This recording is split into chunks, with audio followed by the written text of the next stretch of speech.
Bonjour à toutes et à tous. Nous allons vous présenter en commun les formations en pédicurie, podologie et en masso-kinésithérapie. Donc, vous inquiétez pas, ceux qui sont là, qui sont venus pour la kinésithérapie, c'est dans le même groupe et ça va suivre juste derrière. Voilà.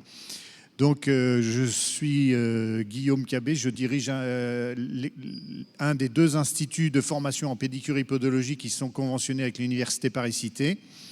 Et Marie Quilin va se présenter et elle va vous représenter l'autre école et vous présenter le diaporama. Voilà. Bonjour à tous, donc Marie Quilin, responsable pédagogique des 3e années de l'école EFOM en pédicure et podologie. Et donc je vais vous présenter aujourd'hui le métier et la formation de pédicure podologue pour ceux qui souhaiteraient se renseigner à ce sujet. Sachez que nous avons un stand malgré tout dans le hall 2 si vous souhaitez nous voir de façon un petit peu plus individuelle par la suite. Alors, donc c'est une formation qui se déroule en 3 ans.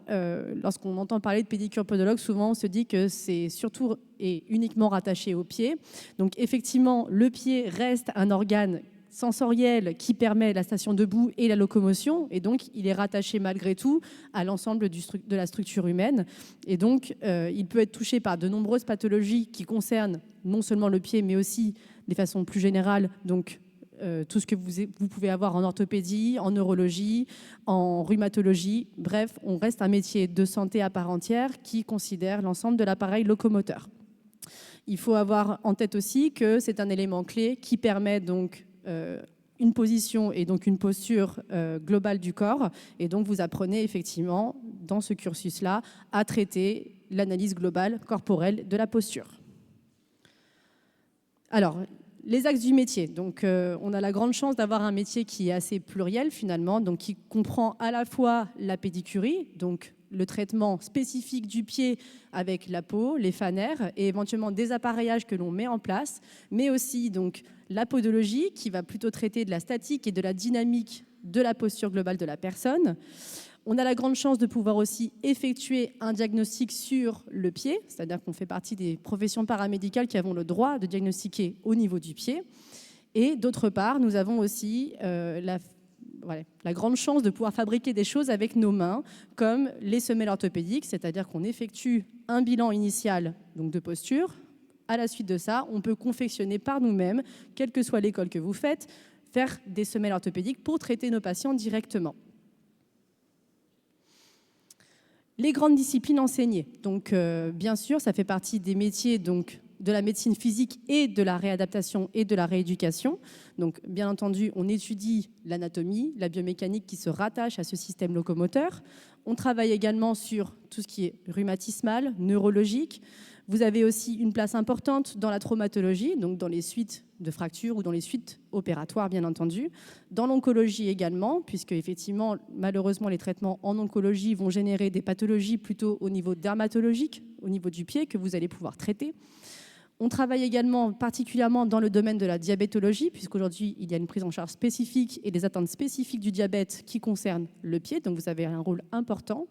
Et on pourrait imaginer que effectivement, la podologie s'adapte particulièrement aux personnes plus âgées lorsqu'on pense uniquement à la pédicurie.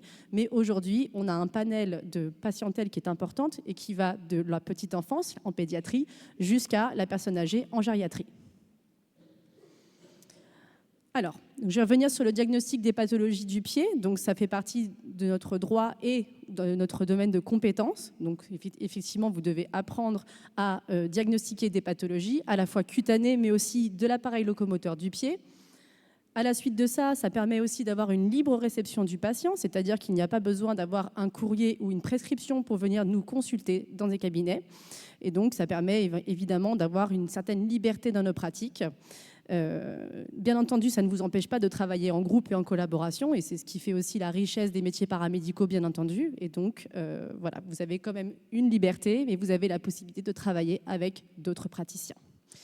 Au niveau de la vie professionnelle, donc c'est essentiellement une pratique libérale. Donc, dans une grande majorité des cas, vous êtes installé dans des cabinets de façon plus ou moins individuelle, mais vous pouvez aussi vous intégrer à des services de rééducation et de réadaptation ou à des centres hospitaliers.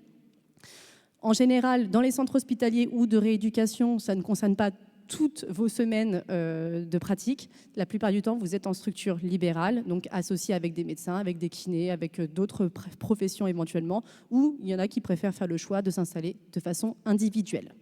L'avantage, c'est qu'aujourd'hui, vous avez la possibilité de vous installer où vous voulez et qu'il y a du travail.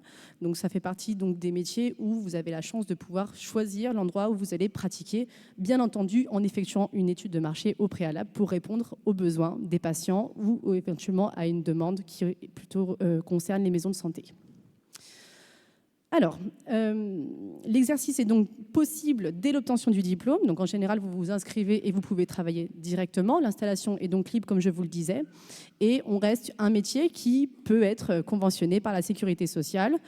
Et vous avez la possibilité de faire des honoraires libres. C'est-à-dire que c'est vous qui choisissez le montant de vos consultations, qui choisissez aussi le montant de vos semelles, etc., etc. Aujourd'hui, bon, bien entendu, lorsqu'on fait une étude de marché, on essaye de s'accorder aussi avec les praticiens qui nous entourent pour ne pas être complètement déloyal par rapport à eux. Mais voilà, vous avez cette possibilité-là aujourd'hui. Au niveau de la formation, donc dès la première année, en fait, vous allez prendre en charge des patients, c'est-à-dire que vous avez bien entendu des cours magistraux et en alternance de la formation clinique. En général, donc dans les deux écoles que nous représentons aujourd'hui, vous avez une clinique attitrée en fait à l'école et vous avez des stages qui se mettent en place aussi. Ce qu'il faut savoir, c'est qu'au niveau de la prise en charge des patients, au bout d'un mois, vous prenez en charge des patients de façon autonome. Donc, vous avez donc une formation où vous allez passer du temps, bien sûr, dans des cours magistraux, mais vous avez la grande chance de pouvoir pratiquer directement avec les patients et aussi pratiquer directement la mise en place de la fabrication des semelles orthopédiques aussi. Il y a des stages hospitaliers et extra-hospitaliers. La plupart du temps, dans le domaine paramédical, vous êtes envoyé en stage pour plusieurs jours et pour parfois plusieurs semaines. Il faut savoir qu'en pédicure et podologie, vous allez en stage en général toutes les semaines, mais il s'agit en général d'une matinée par semaine, ce qui vous permet en complément d'être encadré à la clinique où vous avez vos enseignants réguliers et en même temps de découvrir des choses en extra-hospitalier ou en hospitalier. Les conditions d'admission, donc, elles se font directement après le bac, c'est-à-dire que via la plateforme Parcoursup, vous pouvez vous inscrire. Il faut bien sûr être âgé de 17 ans au moins au 31 décembre de l'année. Et après, voilà, il faut vous inscrire et quel que soit le parcours que vous effectuez, donc nous, on reste à votre disposition, bien entendu, aujourd'hui pour en discuter avec vous. Ce qui est important surtout, c'est d'être motivé par le projet et les deux écoles vous proposent des journées en immersion pour venir éventuellement découvrir le métier si cela vous intéresse sur une demi-journée, une journée en fonction de ce qui vous arrange également pour que vous puissiez découvrir tout ça. Au niveau de la poursuite des études, vous avez la possibilité par la suite donc d'effectuer des masters qui peuvent être à la fois dans le domaine de la biomécanique, de la santé publique, vers STAPS ou vers l'ergonomie. Vous avez énormément de diplômes universitaires qui sont à votre disposition. Donc vous avez la possibilité de vous spécialiser dans la pédiatrie, dans le sport ou dans d'autres choses, le diabète, etc.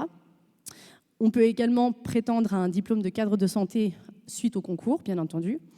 Et enfin, voilà, il y a des filières doctorales qui sont mises en place. Bien entendu, si vous effectuez un master, vous avez la possibilité de poursuivre encore. Les attendus, donc, bien entendu, pour faire des études de paramédical, c'est quand même de s'intéresser aux patients, à la communication et au lien qui s'établit avec nos patients.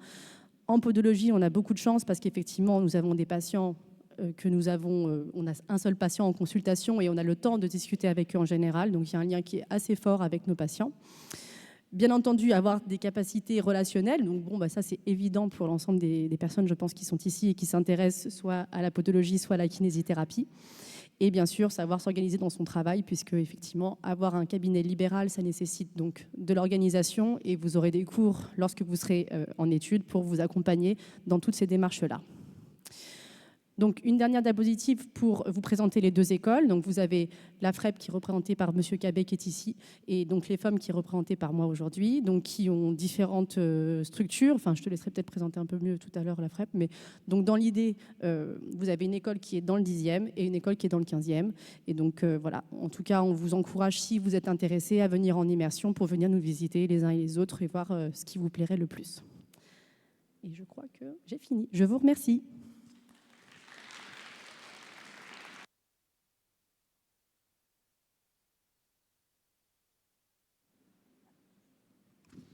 Non, on va laisser la place à la kinésithérapie. Bon, on a un stand